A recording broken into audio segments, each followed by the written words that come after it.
I remember being in the stadium when you forced a fumble when we were up late in the thirds. What are your memories of that, and how have you shared that with the players to sort of get them ready for this experience? Yeah, we approached it like a business trip, while at the same time it was good to get the victory. I vividly remember after the game we had a good time as a team, and it's another way for us to build camaraderie, to go out there together and get a victory. So it's good. We do have a mic here, so raise your hand. We'll pass a mic to you. Jerod, last year when you guys went to Germany, I believe Robert Kraft kind of gave a speech to the team and impressed to the team about the importance of these international games around the state. Has there been a similar message for this game this year?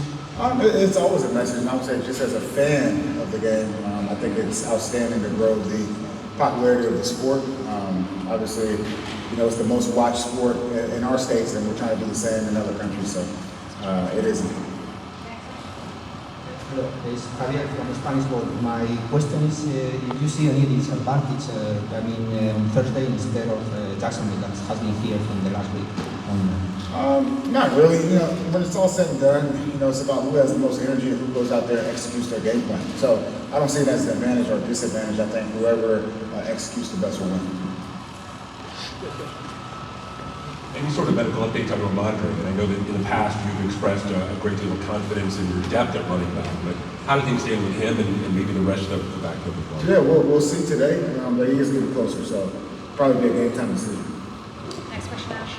Coach, your team had a lot more life on offense last week, which I know a lot of Patriots fans will be very happy to see, even though Drake took a lot of hits. What is the mood like within the team this week going up against this particular Jags team? Yeah, the mood is good. We changed the page from the last game. We took out some of the positives and corrected, the bad plays, and we're looking for progress. We talk about it all the time, and it starts Sunday. Jerod, earlier this week you mentioned that Michael Wenu could slot right out back at tackle. Is that something that's been being practiced this week? Is that something that's under even more consideration for this weekend? Yeah, I don't want to get into really where he's going to line up. What I would say, and I've always said this, is he's a very versatile player. And so whether it's at guard or at tackle, he's able to function at high level. Jerod, I'll ask you about two of your linebackers. As a third linebacker yourself, in Raekwon McMillan and Jelani Tavai, you're both the leading tacklers this season. McMillan last year was injured. Tavai's projected to have his second best season in terms of tackles. How impressed have you been as a third linebacker yourself with these two players in particular on your defense? Yeah, they both done a good job. The stats are the stats. I would say just the communication on the field, those guys have really taken a step forward. And even in saying that, I've challenged them this week to get even better. We need more out of that group, and I look forward to seeing that Sunday. Hey, Jerod, you mentioned being sleep deprived. Do you have to handle practice any differently knowing that? No, I wasn't sleep deprived. That's Stacy being sleep deprived. Are you sleep deprived? I'm not at all. Look, I have energy, I have juice, and I would say the players do too. We flew out here, we landed this morning. A lot of those guys slept on the plane, and they have an opportunity to get their energy up through the rest of the day and be ready for the night.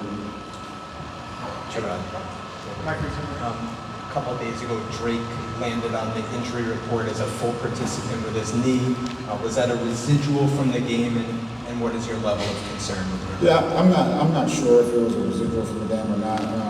What I will say is he looks good. He's been out there at practice and taking the majority of the practice. Hey, Jerod, with Drake's You probably because you had two microphones. Drake's second week of practice preparing for his starter, what type of, changes have you seen him, or even just growth, entering, with probably more comfort level? Yeah, he's definitely confident.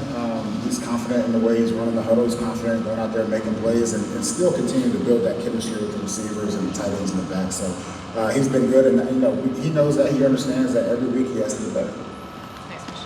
Hi Coach, as a former player who's actually done the international games, what advice would you give to your players to help them recoup to get ready for this weekend? Yeah, really just don't sit in your room all day and go to sleep. Like get outside and let the sun. Well, the sun just came out here. I feel like it's always cloudy here, but get outside and walk around and just get your energy ready for the game. Thank you. Jerod, I saw you use the word focus during the week just about penalties, making mistakes. What are you learning as a head coach that you can do to affect players to kind of get that more where you want it to be and start reducing the number of penalties? Yeah, one thing I would say, look, the penalties come down to focus the majority of the time and then a lack of technique. What I will say is the first 4 weeks of the season, we were first in the NFL as far as least penalized team. The last 2 weeks, there have been obviously disappointing games in that regards, but we got to get back to what we started the season with. Hi, Coach. Just wondering if you're a history buff at all, or if you're a fan of Winston Churchill. He's one of the most famous alums of the Harris Group. Yeah, I definitely a big history guy. I would also say I just learned that there was a Harry Potter scene shot here as well, which I thought was pretty cool. Jerod, did Drake have an MRI, and if so, was he in pain? What would cause to send him for an MRI? I'm not going to get into any of the medical imaging or anything like that. What I will say is I'm confident that he'll be ready to play tomorrow. But was it bothering? You have to ask him that. Next question. Hi, Jerod. What are the most significant challenges facing? Sorry, where? Yeah. What are the most significant challenges coming from abroad and playing in the game in such a short period of time? Look, we approach it just like we do a West Coast game. Obviously, we're going the opposite direction, but it's an away game. It's an away game for us, and that's how we've approached it. Jerod, you're in the middle. Just as far as today's practice, your typical walkthrough, is this a usual Friday practice? How will it differ, if at all, from what you would have done back home? This would be a usual Friday practice for us. So very punchy, and looking for great communication and execution. Not as long as let's say the Wednesday and Thursday practice, so typical Friday. Jerod, Madarian was downgraded to out, I guess, yesterday. What sort of a challenge has it been for you guys to be able to get some consistency and continuity at that left tackle position? It's been tough, and I would say not only the left tackle position, just across the offensive line in general. I feel like we've been talking about this since training camp, and we continually, through whether it's replacing someone because of injury or lack of performance, and we still are kind of shuffling the deck. So it's definitely been challenging. In saying that, all the guys have to be ready to play, no matter what position we're talking about, and Drake does a good job, extending plays as well. So look forward to seeing him. Coach, there are a lot of new NFL fans here in the UK, especially this season, who have yet to find a team to devote the rest of their lives to. What better ambassador than yourself for the Patriots? Why should new fans pick your team to support and follow for the rest of their lives? Yeah, one thing I would say is, look, we're hitting the reset button and looking forward to building something special, building the next dynasty, and it starts with obviously through the draft and developing, but also through free agency, and we look to get back on top here pretty soon. Jerod, I know you've been consistent with that, 21 points. You can't win a lot of games if you only score 21 points. Do you have like a defensive counterpart in your mind, other than a shutout, obviously, but do you have like a plan each or a number in mind or something that you want to, that you expect, or you tell your defense in a similar way? 3 points. in all seriousness, I would say, as soon as we get the lead, the only absolute in football, at least defensively, if they don't score, they don't win. And that's the mentality that we take defensively. Hey, Jerod. How have you seen Wade Robinson continue to develop and practice for the last couple of weeks when he's been on the bench? Yeah, the first thing I would say is Wade practices, he's one of the hardest practicing guys on the team. Always shows tremendous effort.